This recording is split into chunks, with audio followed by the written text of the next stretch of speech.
सत्संग के मां बैठकर कोई बात चलावे और उस अपराधी आत्मा को तीन लोक नहीं ठोर।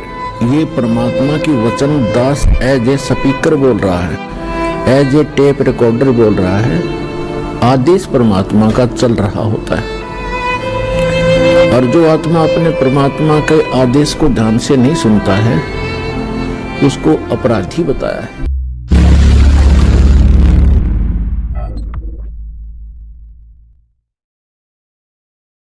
वो आपको लाभ नहीं दे सकता, वो अधिकारी नहीं है उपदेश देने का। तो इसलिए दास आपको बताता है, क्योंकि आपको उनके सत्संग यही सुना देता हूं, मैं आपको दिखा देता हूं ज्ञान। देखो ये ऐसे बोलता है, ये ऐसे बोलता है, इन्होंने ऐसे ज्ञान सुनाया। जैसे सुबह राधा स्वामी और धन धन सतगुरु वाला का सुनाया था, दिखाया था आपको। वो के वचन करते हैं सारे उठ पटांग, तो सत्संग नहीं है। वो तो इस जीव को भ्रमित करने के लिए, विनाश करने के लिए जीवन को एक अड़ंगा ज्ञान है। तो यह परमात्मा बताते हैं कि नर सेती तू पशुआ की जय दीजय बैल बना, और 56 भोग कहा मन बोरे की तो कुरडी चरने जा। फिर क्या बताते हैं, प्रेत शिला पे जा बिराजे पितरों पिंड भराई, और बहुत श्राद्ध खान कुआए फिर काग बहे कलमाई। अपने आत्मा जैसे प्रसंग चला था कि 13वीं किस लिए बनाई कि इसकी गति करवाएंगे। फिर फूल उठा के ले गए, वो अस्थि उठा करके गंगा में जाकर बहाई, किसी पंडित यानी गुरु जी के माध्यम से जंतर मंत्र करवा के। किस लिए कि तेरे पिताजी का मोक्ष हो जाएगा, माता जी पिताजी कोई भी है, इसकी गति हो जाएगी।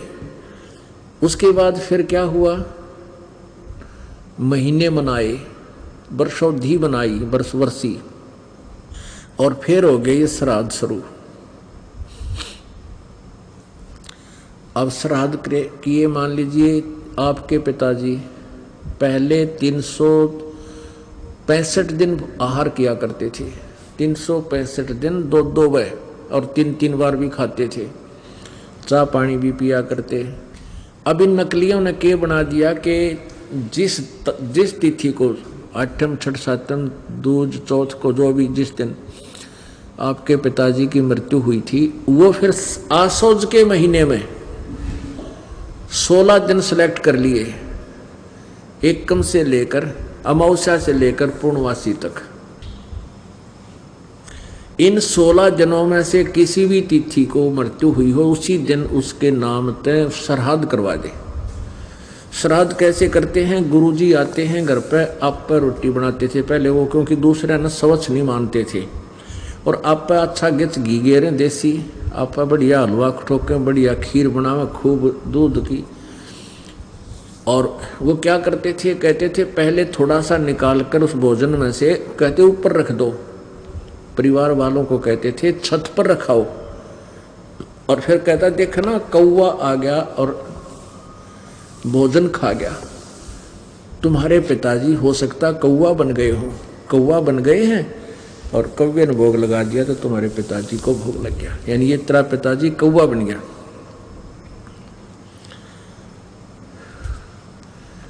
अब पुण्य आत्माओं कहाँ से गति कराने लगे थे, पिताजी को कौवा बना के छोड़ दिया। ने बोला तेरा पिताजी हो सकता कौवा बन गया हो और इसको भोग लग गया।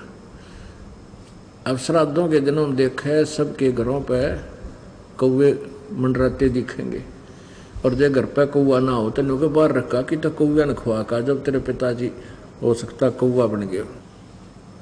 आदरणीय गरीबदास साहिब जी छुडानी गांव, छुडानी जिला झज्जर में, वो किसान परिवार में जन्मे थे। उनको परमात्मा कबीर जी आए थे, उनको सतलोक सचखंड लेकर गए थे उनकी आत्मा को, फिर वापस छोड़ा था। उसके बाद उन्होंने सब शास्त्र विद साधना त्याग दी थी और अपने जो उनके अनुयायी शिष्य बने थे उनको भी, उनसे भी छुड़वा दी थी। एक भक्त उनका जो अनुयायी था यानी भगत था, शिष्य था, वो वो प्रतिदिन आता था उनके पास शाम के समय या सुबह अवश्य दर्शन देने आता था, करने आता था। एक दिन वो सारा दिन नहीं आया और अगले दिन भी ना आया। जब वो 2 दिन नहीं आया तो तीसरे दिन जब पहुंचा, गरीबदास साहिब जी ने जैसे स्वाभाविक। अधिक जानकारी के लिए जगत गुरु तत्वदर्शी संत रामपाल जी महाराज द्वारा लिखित पवित्र पुस्तकें ज्ञान गंगा, जीने की राह, गीता तेरा ज्ञान अमृत, अंधश्रद्धा भक्ति खतराए जान बिल्कुल निःशुल्क मंगाएं। अपना नाम, पूरा पता हमें व्हाट्सएप करें। हमारा नंबर है 7496801823। जगत गुरु तत्वदर्शी संत रामपाल जी महाराज के मंगल प्रवचन अब प्रतिदिन सुनिए MH1 श्रद्धा टीवी पर दोपहर 2 से 3 बजे, सारथी टीवी पर शाम 6:30 से 7:30 बजे, साधना टीवी पर शाम 7:30 से 8:30 बजे, ईश्वर टीवी पर रात 8:30 से 9:30 बजे।